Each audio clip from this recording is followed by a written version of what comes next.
Hello, everyone. My name is Ian Garcia. This is Devotional Criticism, and welcome back to the New Movie Diary. This is a cinema criticism series in which I review recent, new, and up and coming film releases and attempt to give you the straight facts about them, in my humble opinion. And last Thursday, I went to see Her Private Hell, the latest from Danish stylist Nicholas Winding Refn, his first feature film in 10 years since making a pivot into limited streaming series after the release of his last film, The Neon Demon, in 2016. Emerging in the mid-90s when independent genre filmmaking with a music video panache was all the rage in international cinema, Refn's real breakthrough to English-speaking audiences, and thus the taste-making among younger, primarily white male movie buffs and film school students in the United States, didn't really come until his directing an adaptation of the James Salas novel Drive, starring Ryan Gosling, that was released in the fall of 2011, proving to be quite the low-budget hit, despite the inevitable rumblings it made when so many early audiences expecting to see a kinetic action thriller were instead greeted to a slowly paced mood piece that was very light on dialogue and driven by a retro synth soundtrack. Together, Refn and Gosling had, in fact, eliminated much of the dialogue from writer Hossein Amini's adapted screenplay, choosing to instead focus their intention on taking for granted the thinly drawn, archetypal nature of this pot-boiled pulp yarn so that Drive could instead be a story told primarily through the blocking of characters, their fixed or locked gazes, the tension in their bodies, and of course, the sheer pop ambience of southern LA at both night and day, which gave the film a very hypnotic sense of confectionery delight, like that you could taste the combination of the lighting, color, and music, only to have the rug yanked out from under us with utterly brutal and sometimes even disquietingly distant or even objectifying depictions of violence that, again, because the movie didn't play to heightened pulp thriller dialogue and oratory, simply happens like a long fuse being lit and inevitably going off with blood rather than fire. The success of Drive inevitably sparked renewed interest among a growing fandom with Refn's previous works, which, over the course of the new millennium, had become similarly defined by an archetypal view of storytelling, whether it was his biopic Bronson, starring the relative unknown Tom Hardy as the violent English recidivist criminal legend Michael Gordon Peterson, or Valhalla Rising, a medieval period film which starred Mads Mikkelsen as a mute, one-eyed slave who breaks free from his Norwegian captors only to join a ship of Christian Norsemen on a mad expedition to discover the Holy Land that then gets marooned in the then largely unknown North America. From Bronson through Drive, Refn's oeuvre was both very stylized as well as fixated on figures that in some sense embodied a heightened archetype of masculinity, especially violent expressions of masculinity, and no matter how violent or even downright psychopathic the central characters of these journeys were, Refn either seemed to present them either without judgment or perhaps even sometimes with a strange sympathy, the stylization of his imagery and soundtrack seeming to at once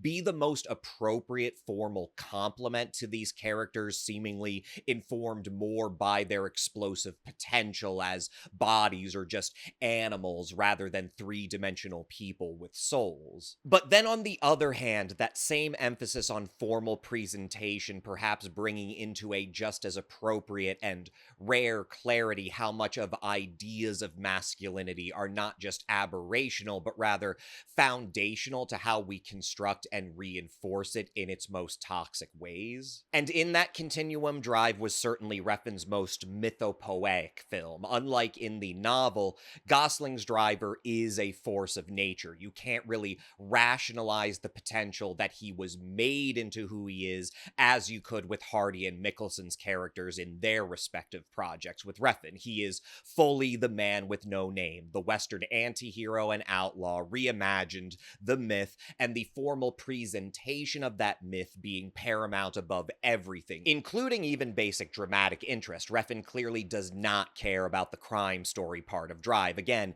it's like a chain reaction. It switches and fuses. It's a means to an end of a totally sublimated violent performance of masculinity at its most devoid of a true personalizing soul. Refn's subsequent films, Only God Forgives and The Neon Demon, saw him doubling down consecutively on framing his films as primarily mood-based experiences, bounded by unapologetic pop artifice, with The Neon Demon only seeing the most substantial thematic pivot for him as he retrained his focus from the mythopoetic masculine to the objectified feminine, co-writing with Mary Laws the story of a teenage runaway whose pure and natural beauty makes her both the envy and victim of the modeling industry, presented basically in the form of a postmodern twist on Victorian fairy tales and gothic novels. Maybe it was just the extent to which Refn's characterization of femininity, especially the centrality of beauty to ideals of femininity,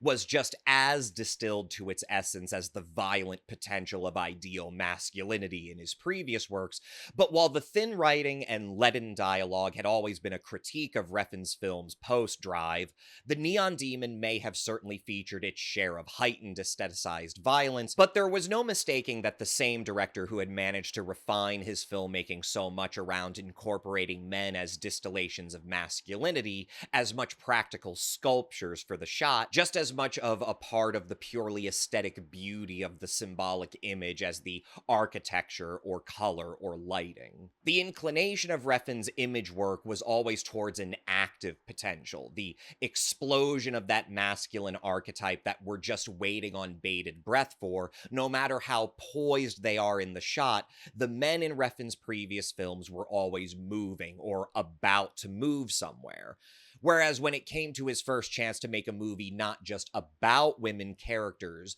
but ones who similarly come to embody archetypes associated with the feminine, it couldn't go unnoticed that Refn's visual narrative was no longer simply poised, but posed. The Neon Demon is practically defined by the lack of potential for movement and affectuation of femininity, except insofar as it is mostly acted and imposed upon. Without giving too much away, even at its most violent, that violence is primarily presented in the form of visions, whereas violent or more often simply grotesque acts performed by women are not only presented anticlimactically, but the emphasis is more on how even this violence in turn becomes reconsumed into a position of passivity and staying stuck, posed in one place, not poised for any further action. Now, some might say that Refn has merely presented, in all its unalloyed grotesquerie, a distillation of feminine constructs that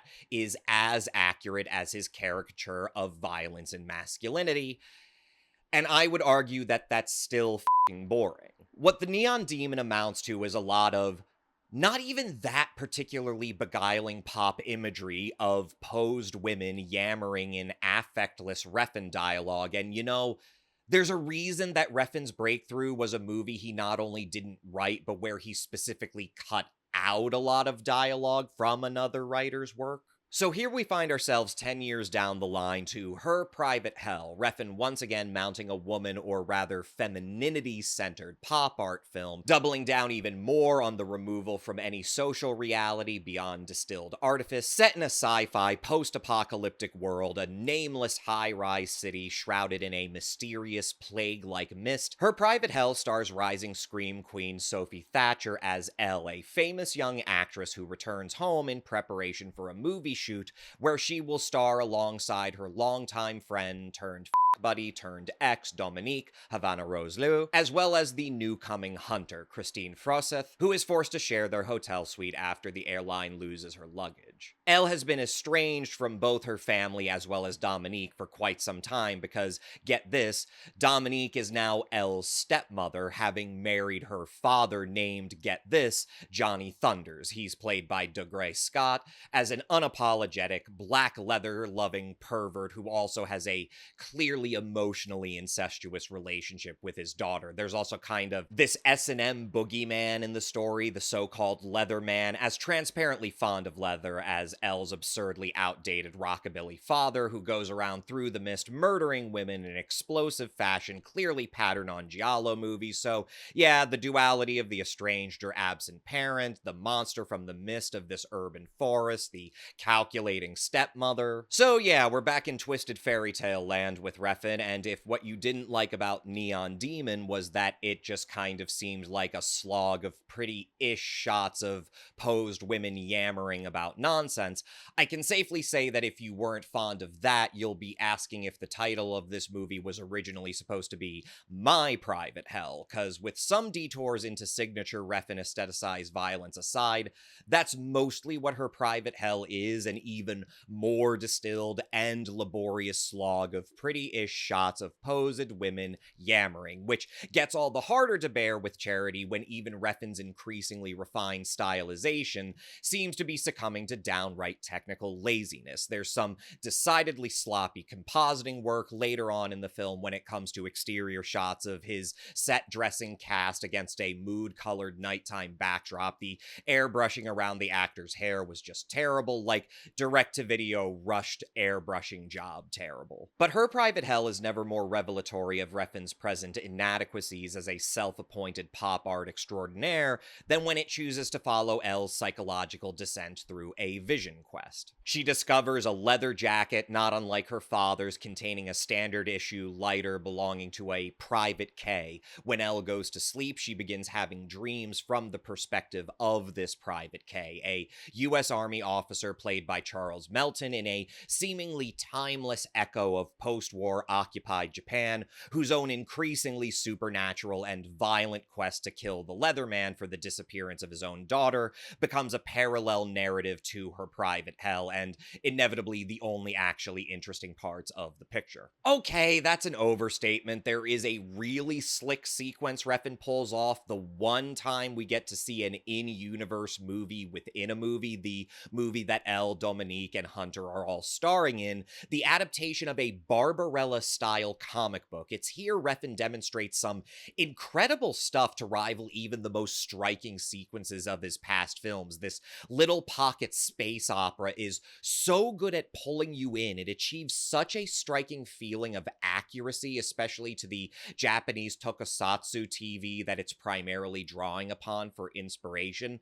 but with Refn playing to his strengths by writing and directing it without dialogue, so that it also comes to have this almost balletic feel to it. Like it's some cross between the aesthetics of retro television, but through the high romantic passion of the ballet sequences in a Gene Kelly musical. But that's notable, isn't it? Because it's there that Refn's ladies finally get to do something and not solely be defined by posing and yammering at one another nonsensically. And that really is the patronizing, pessimistic prism through which her private hell portrays the kind of id, the dark unconscious of the sorts of pop culture that, I don't know, I think the dark unconscious in old erotic films and exploitation movies from giallo to softcore porno chic, I think the dark unconscious of those was always pretty conspicuous and apparent. But it's like even in Refn's own movies, women only ever do interesting things in the movies.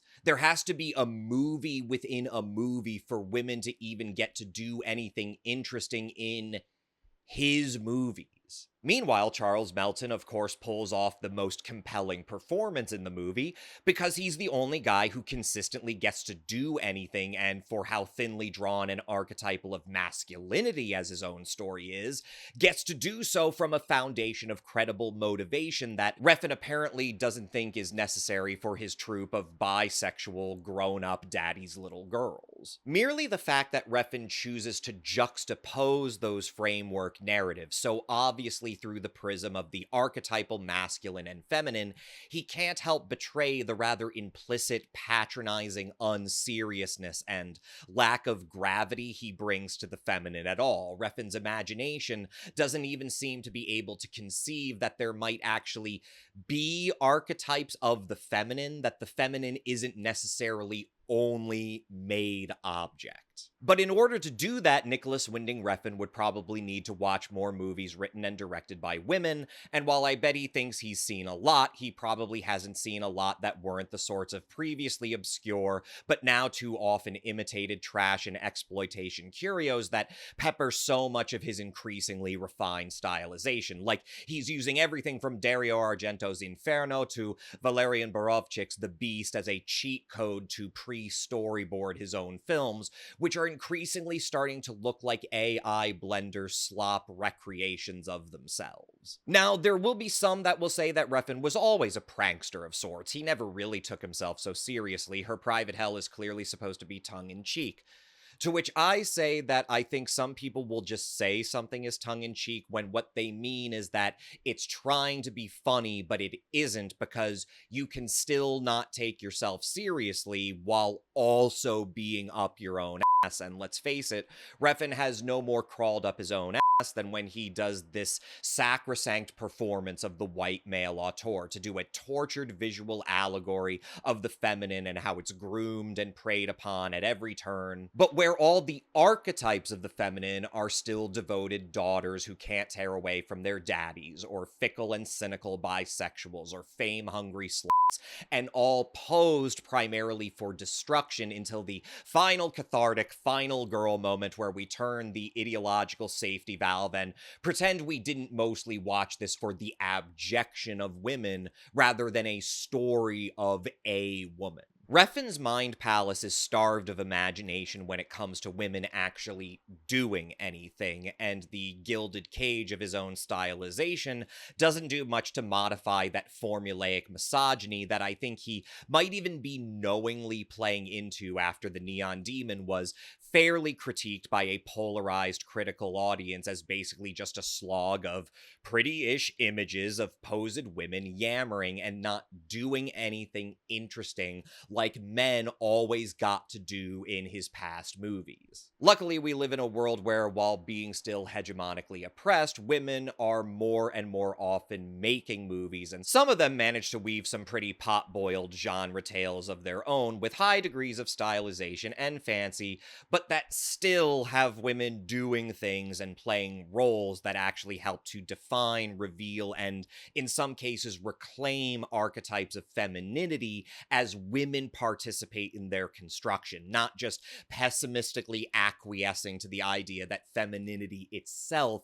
is foundationally objectifying. To wit, I'm not just giving her private hell a 2 out of 5, I'm also giving Georgia Bernstein's debut erotic psychological thriller Night Nurse a 4 out of 5. I know I didn't review that one, but if you know anything about this channel, you know that reviews for movies I like are often a lot shorter than ones I don't particularly care for, so no review from me is basically me telling you, you don't need to even bother to hear me out, just go see this one blind. Anyway, I'm getting out of here. Thank you so much for sticking through this whole video, and please don't be a stranger to shouting out in the comments, what did I get right, what did I get wrong? Otherwise, please share, like, subscribe, bell, yada yada. My name is Ian Garcia, this is Devotional Criticism, and this was the New Movie Diary. I'm gonna catch you guys next time.